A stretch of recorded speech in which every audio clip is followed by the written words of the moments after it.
Good morning, good evening, and good afternoon, lovely people, depending on where you are watching us from in the world. And today I have something so truly special and so close to my heart. I need to share a little story before I get Victor to introduce himself, because as some of you know, on the 7th of October last year, I had the absolute honor to share my story, Beyond Grief, at the Sydney Opera House at a Stories That Stir event under the big umbrella title Infinite Possibilities. And I remember before I went on stage, I had Monica Rosenfeld, the organizer, the founder of Stories That Stir, walk up to me and said, "There's one guy in the audience who really can't wait to hear your story. He really needs to hear your story." Hint, hint. And I didn't know who it was. And then after the event, I sent an email out, a message out to every single sponsor of the event, including Victor. And he said, "How did you know? How did you know?" And I said, "Did know what?" I still had no idea who you were. So Victor and I started messaging on LinkedIn. And all of a sudden, I connected the dots and realized, oh my God, it is you. It is you, the one person who needed to hear my speech. And obviously, luckily, there were more than one in the audience that needed to hear that. But again, unbeknownst to me, when I came to the last Stories That's the event only a couple of weeks ago in the city, in Sydney, I saw Victor share his speech, and I had another moment of click, click, click, click. And I'm like, oh my God. It felt to me, Victor, listening to your story, as if it was the role reversal. I was sitting in the audience listening to your story, and it felt like somebody was telling my story in reverse. You know, me, the sole parent with the single mom with two boys, and you, the single dad with two girls, sharing it from a completely different perspective, you know, the male, the female perspective. And it touched me so deeply that at that night I said, "Would you do me the honor and speak on my podcast and share your story again on my podcast?" And luckily you said yes. So this was my longest intro ever, but I would absolutely love it if you could please introduce yourself to our audience. Welcome, Victor Simone. Thank you so much, Mary. So my name is Victor Simon. I came from Venezuela with my wife 16, 17 years ago, what felt like a lifetime. Mm. And yes, we had a beautiful time here, and then the accident happened, and we can touch on that a little bit later, though. Mm. But yes, so my life is a lot, I don't know, the last few years, 6 years, it has been a lot about reinventing myself, just learning how to deal with grief and learning how to support my daughters and how to be a Mm. mom.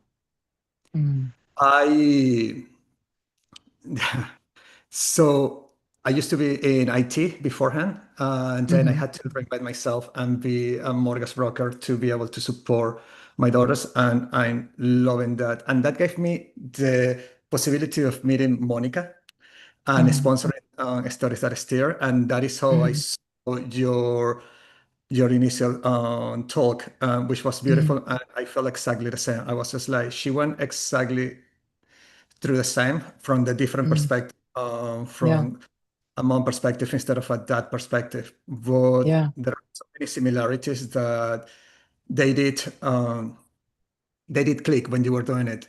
And it is funny when you Mm. sent that that connection was just like, how do you know who I am? I was just in Yeah. the Yeah. the audience That just what happened? it was so interesting because like Monica even told me, and until you said, "How did you know?" I did not connect the dots that you were that person that she said needed to hear my speech. But I want to touch on what you just said, you know, the role reversal and the being a parent to the opposite sex, and then all of a sudden you're on your own, you know. So you having the two daughters, and then all of a sudden you're raising them without the mom. Me having the two boys, and all of a sudden I'm raising them without the dad. There are certain things that add to the whole story, I find, when it's opposite sex. And then I had moments, I'm literally being very careful to not drag you into my story here, because they're so similar and yet very unique in how it all happened. However, what I want to get to is sometimes there was this feeling of, or moments of, am I enough for them? Me raising two boys as a mom, and wouldn't they need their dad? And so many people are like, yeah, especially when they're teenagers, they really need a male figure in their lives. Did you have that feeling yourself, or did you have people say that to you? Or, teenage daughters and they might need their mom. How do you ever feel it's such a weird question to ask, but who else would ask but you, who's going through the same thing or similar thing? Do you ever feel inadequate in terms of being enough as a parent, or how do you work around that? More often than not, all the time. Mm, First time was just after the accident happened. One of my daughters asked me for help with Harmony Day on clothes. I had never done that. I always left that with Liz because she was all mm, fashion.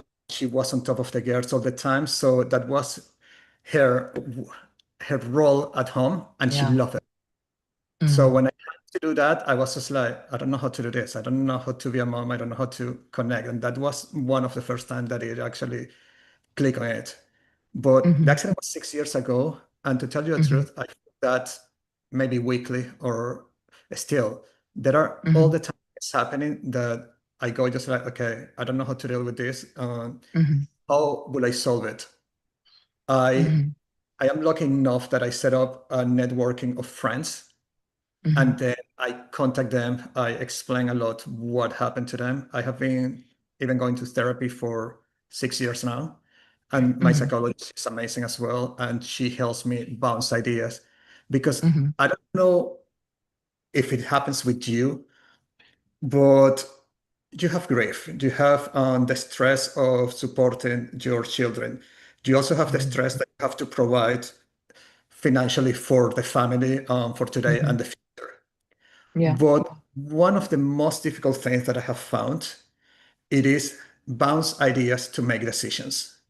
Mhm, When you are in a family, when you have this partnership, and you don't have you you talk with the other person, and then you just say, okay, what do you think about high school? What do you think mm. about Yeah, uh, having these conversations, the this big friend? conversation, and the little ones.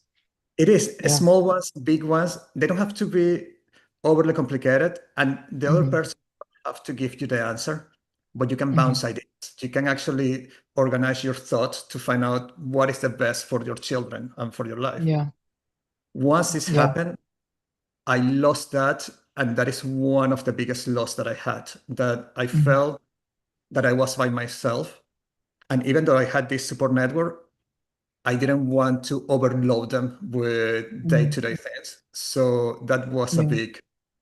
a big loss that I had, I guess, that I had to learn Yeah. how. Yeah, it's those accumulated losses, all those little things that people don't even think about. They think about the person, but not really what comes with it, all the accumulated losses. And for me, what you just mentioned, Victor, is something that was really big for me as well. My boys were in year 5 and 3 when Rob passed, and as in your case, it was very unexpected, from a brain aneurysm, not from an accident. And so high school was right there in front of the doorsteps. Like, I remember we started going to the opening nights, which you do at the beginning of year 5, opening nights of high schools. And Rob still came to a lot of them. Whenever he was here and not away for work, he would come to each opening night with me. And we went to probably about 5, 6 different ones to look at different high schools around us. And so I had the tiny advantage that I knew what Rob's preference was at that time. It wasn't mine, to be honest. It was his preference and it was Flynn's preference. And when it came to decision time, I'm like, who am I to say something different if that's what he wants and if that's what his dad wanted? So I went with it. And I'm glad, like, because it was the high school where they had most of their friends around. And that was a really good decision. But it's exactly what you said. There is this, you can't just bounce off ideas. You can't just sit there and, babe, what do you think? What are we going to do about that? Or that friend that you mentioned. I want to take the story back a little bit, though, because we sort of went straight into the story. And I just realized our audience or our listeners here don't even know any details. So you've already mentioned that your wife, Liz, passed from an accident. How old were your girls at the time? So, Izzy, she was 5 years old. It happened on the welcome day of kindy year for her. So she was just starting kindy. Oh, wow. And Ari was 8 years old. And she Hmm. would have been in year three, starting year three. Yeah, Yeah. So there were two babies at that time. And they're now absolutely. 14 and 11. Yeah. And Incredible. just to, uh, just to give you a little bit more about the accident, about what happened that day for everybody else. So, uh, it was a Friday. My wife, she was working 4 days a week. She went on Fridays to take the girls early in the morning to a doctor's appointment. Then from the doctor's Mm, appointment, she took them to school. And from there, she went to have breakfast and coffee with some friends, just as you do, just like to socialize a little bit. They were having mm, breakfast inside the cafe, and an elderly driver, he confused the gas with the brakes, and then he jumped over a garden bed and landed inside the cafe. She got quite badly injured. Others around the table also got injured. So they called me. I got there. I saw her when they were working on her. Then they took her by helicopter to the mm. hospital. I Yeah. followed in the police car. And in a matter of, I don't know, it hadn't been even half an hour, I guess, or so, once we got to the hospital, they told us that, yeah, she had passed away from the injuries, that it was quite bad. Mm, And that is when it was completely unexpected. Previous night, we had yeah. had the most beautiful day night that I Mm, could have remembered. And it is life though. So that time was just like, okay, how am I going to support this girl? What mm, I'm going to do now? And I had to learn how to be a single dad. And that was mm. February 2020 when COVID was starting to be in Yeah. the, and I had to go through a lot of it in isolation at Yeah. home with the two girls. But I can't even imagine, like, although our stories are so similar, I don't even want to go into comparison. I always say comparison doesn't help us heal, but it is nice, which is so weird to say, but it is nice to um, sit with somebody who understands the vastness of it and the many tiniest and huge decisions that are affected by now being a sole parent and doing all of that on your own. The girls, I mean, I can only say your girls are so blessed to have you because I know that you said you learned. Do I remember that correctly? Maybe I'm making this up in my head. I'm not sure now that you learned how to do hair and to braid hair and all of those things. Is that what you had so to do, or what? Like there were so many topics with girls, even more so than with boys, I believe. And you're right in the middle of it. I know it is. So they love to dance, and my little Mm. one, she does ballet and she's in troupe. So now I am Mhm. a dance dad, I guess, if Oh, I if love you want it. to call it. Yeah, But then yes, I had to learn how to do the. She was so little, how to do the ballet bones, how to do makeup, yeah, how to do makeup in the eyes, and I had yeah. no. It was just asking everybody for any Hmm. help they give me, and I Hmm. saw so many YouTube videos to figure out how to do it. Oh. And at the end, yeah, they look okay. They didn't look that good, but they love it though. So I was just like, Hmm. this is perfect. And then yes, it was. I had to learn so many things for them. Then I had Hmm. to. I remember one of the heaviest part was okay, and they're going to get their period. I, I have no Mm. idea how that feels like. Yeah, I have not from a person perspective. I don't know. yeah. I will know. Not from what to expect. Not Mm. from how to talk to the girls. I guess a lot of parents don't know how to talk to the girls, though. That does have to be Mm. learned. Yeah. So it was a lot of googling, a lot of talking with friends, and Mm. winging it. And talking a lot with my daughters. I always Hmm. talk a lot Yeah. with them, try to get them to explain how they feel, tell them a lot how they feel, Yeah. with some caveats. And then, yes, I that's I hear you. It is, and it's such a big topic, especially for girls getting the period for the first time, and then you're sitting there and you it's just so lost because you've never experienced it in your life. There are certain topics where I would have much preferred to go like, go and talk to dad about this, and I can only imagine that you feel the exact same. I wish you could talk to your mom about that, and what came up for me is I had to really learn, and that was hard. The acceptance of I don't have to have all the answers, and I also don't have to do everything on my own. That was the biggest thing for me. I really felt like I needed and wanted to do all of that on my own, completely claiming that, well, I'm their only parent now. I do that, stepping up for them, stepping up for myself. And I also went through a phase. I want to run this past you, Victor, because I don't know if you felt the same. I went through a phase where I felt if I was to allow support in, what if that support is not there next week and then I have to do it on my own anyway? So there were many times where I'm like, I'd rather, like, I was holding on to everything and I really struggled with allowing anybody in to help me. And often I also didn't even know how to ask for help. And when he was offered, well, how to allow that in without losing control, there was a little bit of that. I need to keep control of everything because otherwise I'll fall apart. That's how I felt at the time. I don't know how you went with that at the beginning. that It's certainly resonates different now. so Sorry. much with me. I had to take control of everything around the girls. Mm. Yeah. And I will ask for help, but it was control help. It was through me, everything. Hmm. Hmm. So pick up the girls or do something with the girls. Yes, help me Yeah. out, but I have full Yeah. control of it. I know exactly what is happening with them. And Yeah.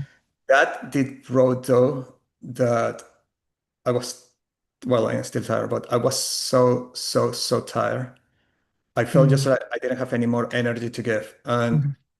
the other thing that happens with that, with so much control, I tend to use analogies a lot when I'm explaining. Hmm. So I remember that back then, I used to think, okay, I have, I feel just like I'm standing in a cylinder that just moved from one place to another with Hmm. my eyes open. And then I have so many things that I'm trying to juggle on top of me Hmm. that I cannot let any of them fell down. So I was just like, okay, I Hmm. have to deal with the girls socially. I have to deal with their schools. I have to deal with work. I have to deal with my own social interactions. I have to deal with the Hmm. house. I have to deal with fixing, I don't know, fixing the cars or whatever else with extended family. And it Hmm. felt like I need to have control of everything, but I Hmm. was stumbling from one place to another and feeling that I didn't know how much longer I was going to be able to do that. Yeah. How long do you feel that lasted for you, that phase of like really not being able to let go of control? And quite a few years, maybe for Mm. 3, 4 years. Yeah. And I'm still a little bit in that phase, but I accepted that, and it was a big thing when I accepted it, which is quite difficult for me, that I accepted I am not Mm. enough to do everything that I want to do. Mm. And so I always prioritize, but priority in my mind was always I will do everything that is priority one, then everything that is priority two, everything that is Mm. priority, Yeah. everything that is Yeah. priority. I can very much relate. I often thought about that beautiful sentence, and especially you coming from Venezuela as well. It takes a village to raise a child. And I know for a fact, because I've got quite a few friends from South American countries, that a family and that beautiful topic of raising your child as a village, friends coming together, family coming together, is a lot more alive these days, still now in South American countries than it is here. We are a lot more secluded these days, a lot more. This is my family here and this is my family there, but we don't do it. We don't do this raising our children as a village anymore. And I was quite curious when I got through this phase that I thought, where did that belief go? You know, it takes a village to raise a child. When Rob passed away, so suddenly, wouldn't it have been even more so important for that village to come together and support me? And partially, I was surprised how many people offered and didn't show up. That was quite a disappointment. And then there was also the surprise of how many people showed up where I didn't expect them to. That was Yeah. quite a surprise. But I was quite shocked, I want to say, for the lack of better words right now, how little I was able to allow that in for the reason that we just discussed, you know. And I think something that you might also be able to relate to, but I don't want to put words in your mouth. I'd like to hear how you feel about this. The biggest thing for me, I went through therapy after Rob died. I made sure that I would receive help and support, and that the boys would receive help and support in their ways how they needed it. And the one fear that was the hardest for me to shake, and that still taps me on the shoulder now, every now and then, is what if something happens to the boys now? Especially because Rob died so unexpectedly from something that we could have not foreseen. And even in the post-mortem report, it was proven that we could have not done anything to save him. There was nothing that could have prevented that. It gave me a tiny little bit of peace, but it did not help with the fear. The what if something happens to the boys now? How are you dealing with that, if you don't mind me asking? Okay. I I don't have that fear You don't? from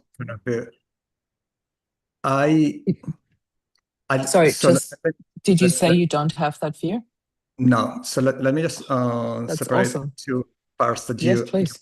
first. It takes a village to raise a child. That's absolutely true. My village, it is back in Venezuela, and so Mm, I had to figure out how to do it here in Australia. My brother mm, is here in Australia, but he's quite busy with his own family. So taking aside a few times here and there, and I know that he's always going to be there when, if everything just a catastrophic things happen. But mm, day to day, it is just with me, and that's it. But I did feel mm, like some people offer help mhm. and they didn't show up. And other people that were not my friends, they just show up and they help so much that now they are some of my best friends. It is Right? it is depending on the different person, I guess, and their life Mm, circumstances and the yeah. opportunity. And without them, I wouldn't have been able to do this, and the girls would not have been able to be as good as they are today. They are, Mm, thanks God, quite good. mhm, On the second part of that fear, I did experience during COVID a deep fear of dying myself and mhm, leaving them as orphans. mhm. That took a very heavy toll on my mental health, and Mhm. I was overly cautious with everything that was happening. And I had to work of getting out of that because living in that fear was not helping me live or let the girls live. So I worked Yeah. quite hard with my therapist to stop that. Yeah. I I don't, and I try to instill in the girls and in me then that life will get better. I don't know if you remember that analogy that I share in the speech of the roller coaster.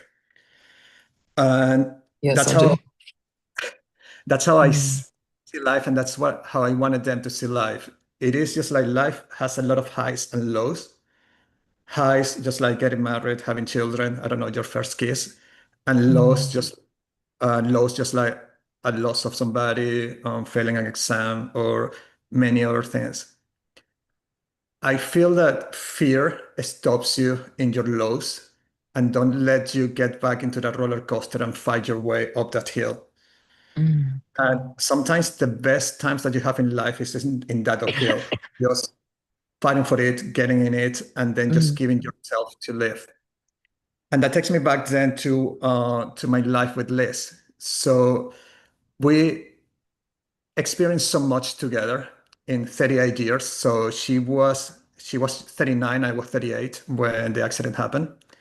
mm, Had been for 12 years, I think. And but we experienced so much together. We lived life to the fullest. So when I think back to my relationship with her, it is not a relationship, oh no, we just stop ourselves from living or from doing this. It is just like we gave it all to live life. mhm. And then it just brings me happiness on remembering that relationship. And that's what I want the girls to do. To all of this time, just bring happiness Yeah. to them. Mm. That climb will come again, and it is coming. Izzy is a school captain. She's all happy for that. And Oh, Aruna that's has so awesome. many friends doing good in high school, and she's all happy for that. So Hmm. it is it is hard though, Yeah. but it's kind of reframing my mind. Anytime that any negative thought comes in, try to remember myself that yes, we're in the roller coaster. Let's go for that high. Let's Yeah. enjoy it. Let's put everything that we have together. Yeah. I really love that perspective because that is obviously a perspective that you also teach your girls as, this is how you look at life, this is how you live life. And I really love that. I have come to the point with my boys where I openly share things as well. Like I remember having conversations with especially my older one because, him and I are so alike that when we clash quickly, but we also forgive quickly, and it's completely different with my younger son. So we've got very different um, connections, relationships, and yet I feel that we've become so close through working through this together. And I remember in one of those, when we clashed, I said to him, this is the first time that I am raising a 15-year-old boy. So it was a couple of years ago, and I've never been a mom to a 15-year-old teenager. So this is the first time for me as well. And for me, there was I felt it was quite important for both of us to put that truth on the table. And this is not just sole parenting, it would be the same if Rob was still around. He said, look, this is the first time I'm dealing with a situation like that. And um, I remember on one particular bad clash that we had, he came to me the next morning and we sat and we talked like really calmly about everything that happened. And he looked at me and he said, I really felt like running away last night. And I looked at him and said, I really felt the same. And he just looked at me and I was like, yeah, I never would.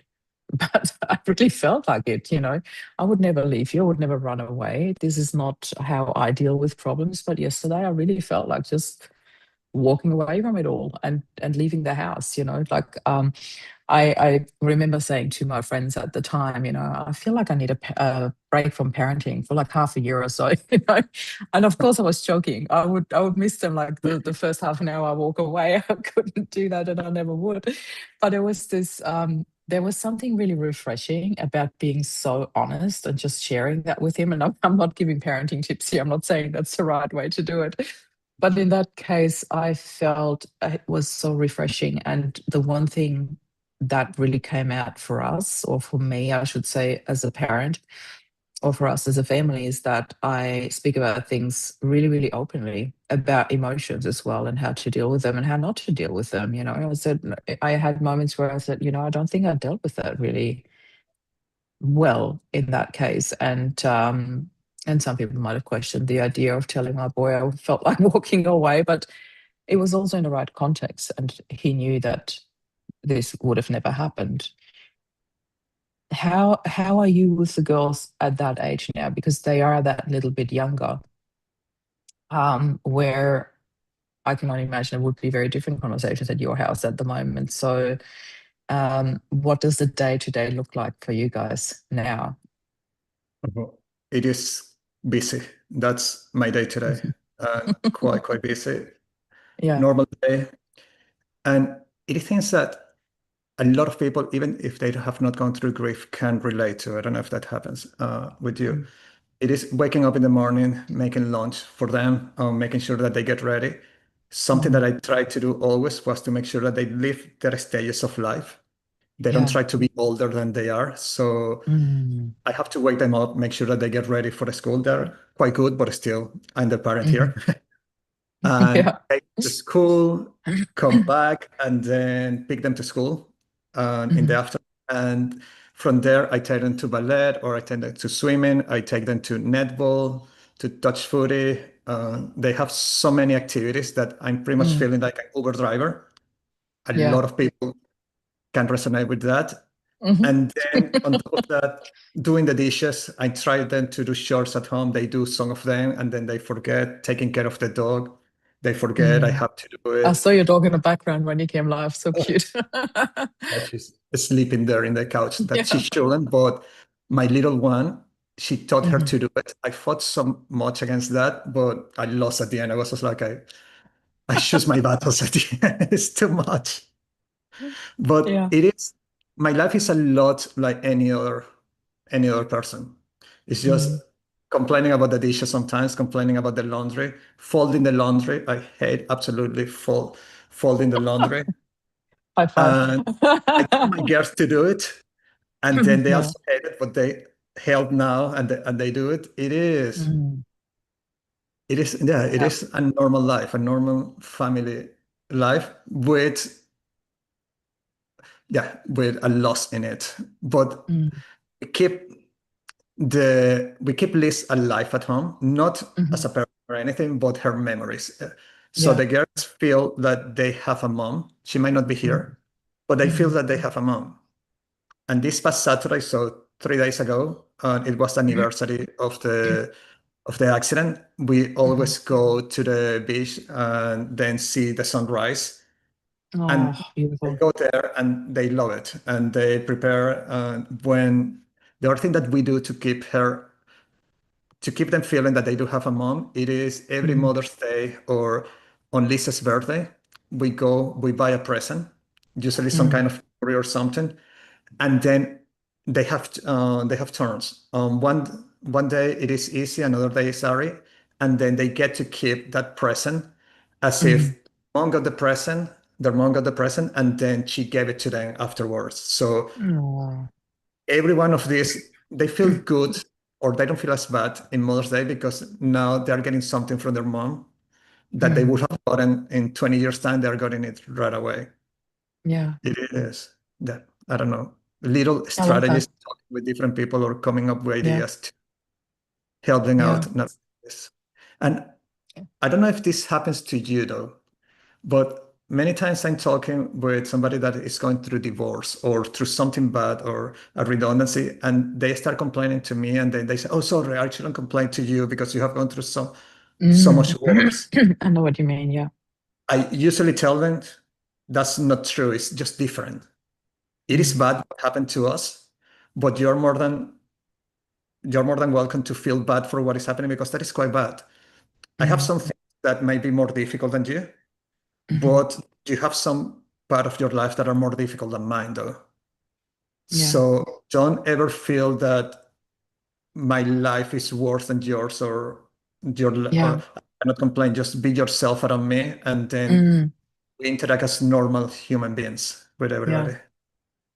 I think, well, I know that society is just so awkward around the topic of death, dying, grief, and people often don't know what to say. And I am very big on just please treat us normally. And what is my biggest challenge, I would say, is when I come, let's say, to a party or gathering or somewhere where I meet new people, and then there's always the normal question, what is it that you do? Hmm. And in my case, I work in a space of grief. I don't just live it privately. I work in a space of grief. I have this podcast. I'm a writer. I'm a speaker. I call myself a grief advocate because that's what I am. That's what I do. I advocate for better language in grief, for better, um, you know, giving people tools and ways to actually communicate rather than making it such a taboo topic, which doesn't help anyone because everybody just gets really awkward around it. And as soon as I say what I do, the energy just drops in a room. And I'm like, I wish I could just say, I don't know, I don't know. I can't even think of anything else. I'm a flight attendant. Let's go back to that because that's what I used to do when I was in my 20s. I should, but then I'm thinking, so why does it make me feel awkward? Because I'm the one trying to change that. But when I go to a party, I don't want to be the advocate. I don't want to be the educator. I don't want to teach people how to now feel more comfortable that I just told them my husband died. There's that constant sympathy and there's, oh, I'm so sorry. And I'm like, I don't want that. I don't need that. I just want to have fun at the party, just like you when you come to a party. And um, I feel there's just still so much work to do. It's almost like giving permission for people to be okay with whatever you share. But I also understand that it's like when somebody tells you something like that, or like you about the accident, that people's normal reaction would be like, "Oh my goodness, that is bad." There's so much judgment around what's good, what's bad, what's sad, what's happy, and I don't think there's a one word or one approach answer that works for every situation. But I just wish that people would have more conversations around the topic of grief. And that's the exact reason why I have this podcast, Unsilence Grief, so we can have such beautiful conversations. And that is a perfect segue to if anyone is listening to this, and I want to address particularly the soul dads at this stage. What is the one advice that you would like them to take away from this if they are in the beginning stages of their grief, if their wife might have literally just passed away and they don't know where to go? They are in the midst of overwhelm. What's the one thing that you would like to say to them that they could take away from our conversation today? Only one thing, I have like 50. Okay, Uh, go. I'm happy to uh, go a little bit over time. I can't even see the time because I'm not wearing my glasses. So, First, get help for yourself. You need to be Mm, okay to be able to help your family. mm. And I love get that. involved in the community around your children, and they will see you fighting every single day, and they will Mm, take that, and it will give them energy to do the same in the future. mm, And talk to them, be transparent, respect when they don't want to talk as well, though.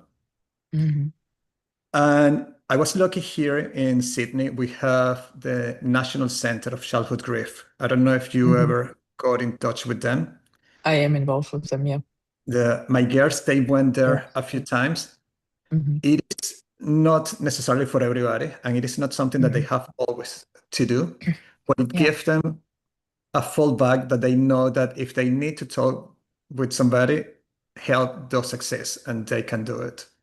Mhm. So, yes, work in Yeah. yourself, get involved in the community, and show your girls that there is help available for them as well. And fight Mhm. every single day. Days to get better. There are plenty Yeah. of days. I still have bad days, and it happens. Mhm. But life is, at the end, life is good and life is worth living. Yeah. I love that. Victor, I really love that we connected. I love that we have been in each other's audience and listened to each other's stories, and that we're having this conversation right here, right now. I feel by the way you live your life and the choices that you have made around your life and your daughter's lives is giving people so much hope. So I truly hope that this is not the last time you're sharing your story, and as we certainly it won't be. With you stepping up at Stories That Stir and sharing it, I think that was just the beginning of a really beautiful pathway to give others hope because you're really good at that. So thank you so much for being here today. And everybody, if you have any questions, just please reach out. We are here to listen to them and to answer them. So have a very beautiful day. If you love what you hear, please click the subscribe button and hit the notification bell. This is Victor and Marie signing off.